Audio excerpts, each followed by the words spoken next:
نبی علیہ الصلوۃ والسلام نے ایک مرتبہ صحابہ کرام سے پوچھا کہ مفلس کون ہے، غریب جس کے پاس کچھ نہیں ہے؟ فرمایا ہم تو یہ سمجھ جس کے پاس مال نہیں۔ فرمایا نہیں، وہ قیامت کا ذکر کیا آپ نے۔ فرمایا جس سے اللہ ناراض ہو گیا، کیونکہ بندے نے حقوق ضائع کیے ہوں گے، نیکیاں ساریاں ختم۔ نیکی کا مطلب اللہ کی ناراضگی، گناہ آ گئے اللہ کی ناراضگی۔ فرمایا غریب وہ ہے جس کے پاس وہ بندہ ہوگا جس سے قیامت والے دن اللہ پاک ناراض ہوگا، کیونکہ اس نے بندوں کے حقوق، اللہ کے حقوق ضائع کیے ہوں گے۔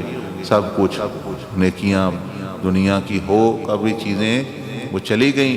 یہ ہے اصل میں غریب، کیونکہ اس کے پاس اللہ پاک نہیں اور اللہ کے رسول صلی اللہ علیہ وسلم نہیں، اس کے پاس اللہ پاک کا قرب نہیں ہے۔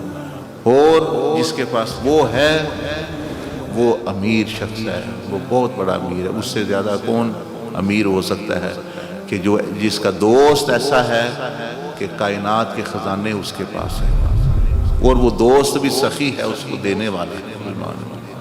تو یہ بھی بہت بڑا سبق ہے۔ رب زدنی